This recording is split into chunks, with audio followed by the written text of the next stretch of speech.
Hello दोस्तों, आज हम मेरे बिना तुम प्रभु का वेरी इम्पोर्टेंट क्वेश्चन आंसर करने वाले हैं, जो कि क्लास 10th का पोएम का चैप्टर नंबर 12 है। फर्स्ट क्वेश्चन है कि कवि अपने को जलपात्र और मदिरा क्यों कहता है। जलपात्र का मतलब होता है जिसमें कि पानी भरने का कंटेनर, और मदिरा का मतलब होता है शराब। तो कवि स्वयं को ईश्वर का जलपात्र और मदिरा इसलिए मानता है क्योंकि ईश्वर रूपी जल मानव रूपी पात्र में ही निवास करता है।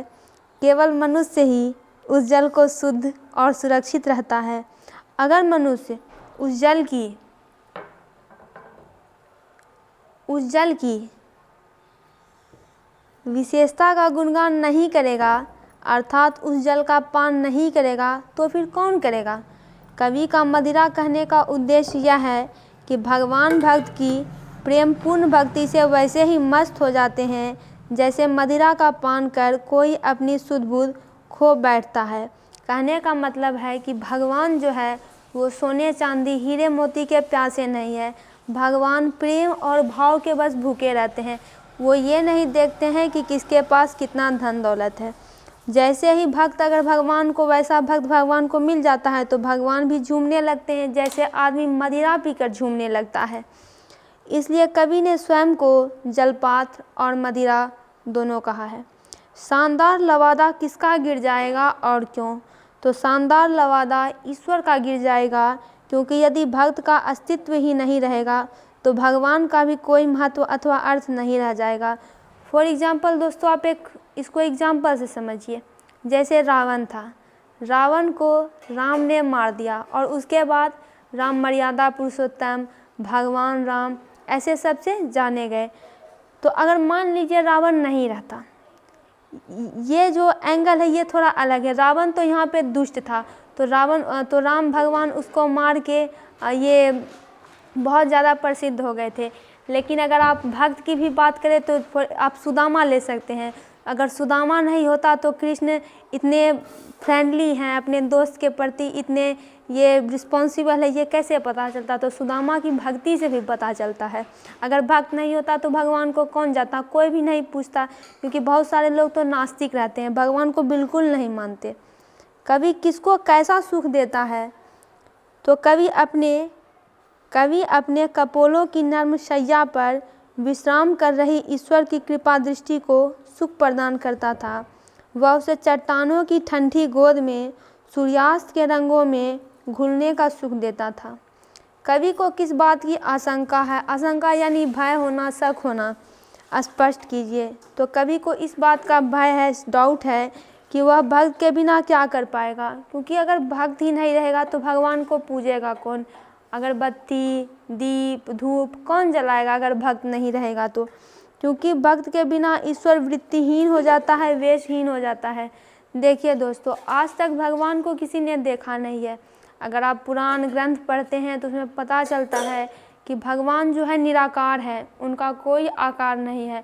लेकिन अगर आप वर्तमान समय में मार्केट में देखें तो बहुत सारे देवी देवता हैं, भगवान हैं, अलग अलग तरीके के कपड़े पहनते हैं, पीताम्बर, धोती, ऐसे कपड़े पहनते हैं। लेकिन ये सब किया किसने, ये सब लोगों ने किया है। किसी ने भगवान को देखा नहीं है, लोगों ने सोचा भगवान ऐसे होंगे।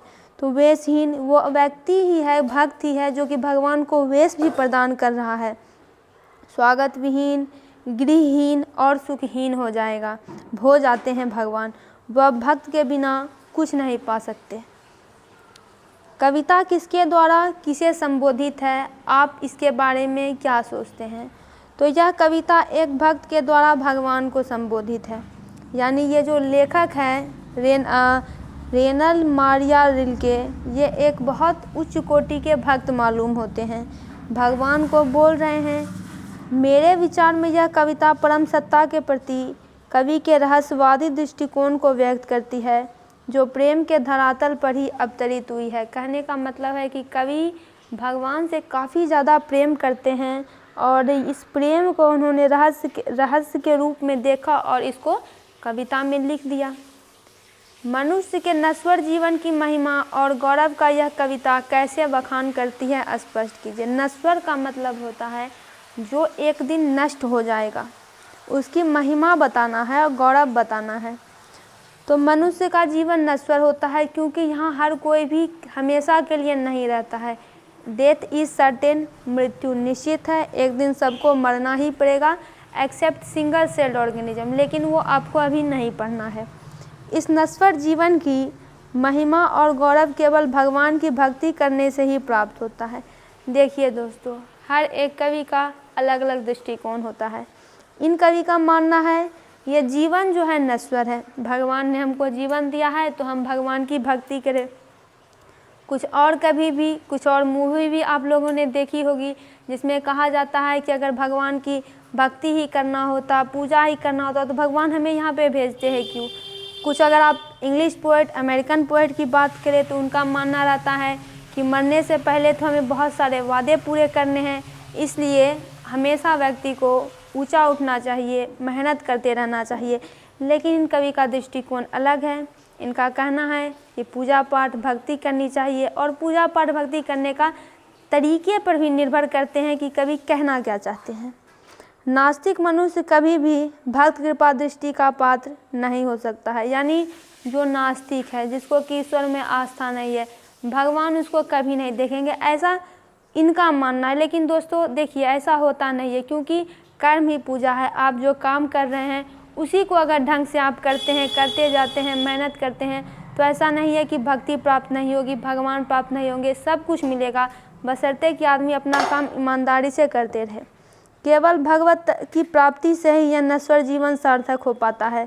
नश्वर जीवन सार्थक बिल्कुल हो सकता है जब व्यक्ति को जिस काम के लिए यहाँ भेजा गया है वो काम वो करे, ईमानदार रहे, मेहनत करे और आगे बढ़े, जीवन में जितना हो सके उतना ऊंचा उठे। अगर वो अभी चपरासी है तो उसे मेहनत करके क्लर्क बनना चाहिए, क्लर्क बनने के बाद उसे प्रोफेसर बनना चाहिए और प्रोफेसर बनने के बाद प्रिंसिपल बनना चाहिए। उसके बाद क्या होगा, व्यक्ति रिटायर कर जाएगा, हो गया उसका सफल, मिल गई भक्ति, भगवान भी मिल गए। आगे है, इस प्रकार स्पष्ट है यह कविता मनुष्य के नश्वर जीवन की महिमा और गौरव का बखान करती है। ये कवि का दृष्टिकोण था, सबका अपना अपना दृष्टिकोण होता है।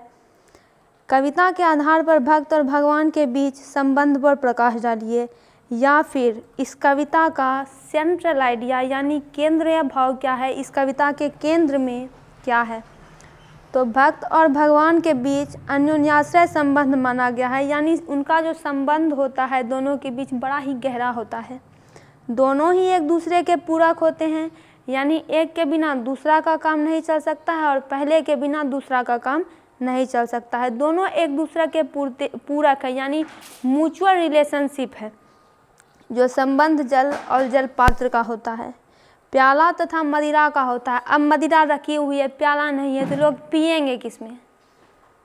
वही संबंध भक्त और भगवान का होता है। अगर जल के बिना जल पात्र सूना लगता है, कोई कंटेनर रखी हुई है, उसमें पानी रखने की जगह है लेकिन उसमें पानी है नहीं, तो क्या फ़ायदा जलपात्र का, क्या फ़ायदा जल का, दोनों अलग अलग हैं।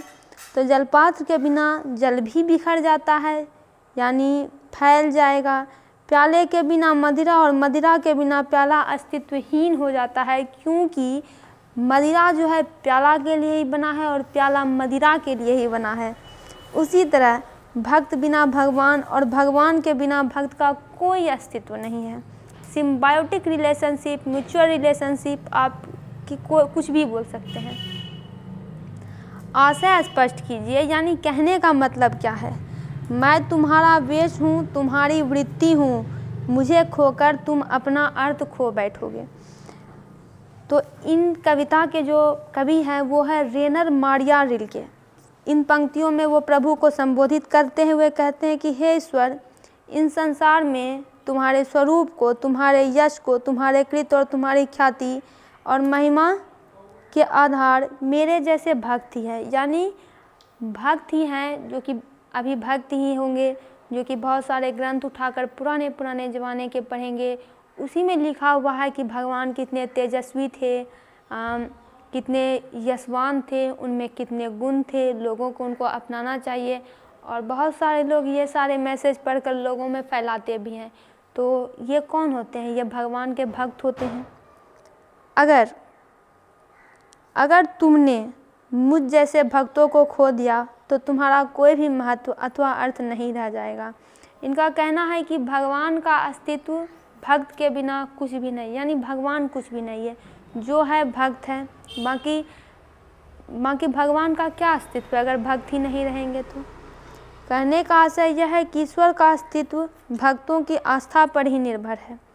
अब हम सब ऐसा मानते हैं कि ईश्वर हैं और वे कृपा तथा कल्याण के अदृश्य स्रोत हैं, इसलिए हमें ईश्वर की सत्ता अथवा सर्वव्यापकता की अनुभूति होती है। यानी ईश्वर जो है सर्वव्यापक है, हर जगह है, हर कण कण में मौजूद है, यूनिवर्स के एक एक पार्टिकल्स में मौजूद है। अगर हम नास्तिक हो जाएं अथवा हम मनुष्यों का अस्तित्व न रहे तो ईश्वर के अस्तित्व की तो कल्पना भी नहीं हो सकती है। इसलिए भक्त के कारण ही भगवान की महत्ता बनी हुई है। तो दोस्तों, इस पूरे पोएम में भक्त की ही महिमा का बखान किया गया था। इसका पूरा क्वेश्चन आंसर कंप्लीट हुआ। वीडियो को लाइक करें, चैनल को सब्सक्राइब करें, वीडियो को शेयर ज़रूर करें।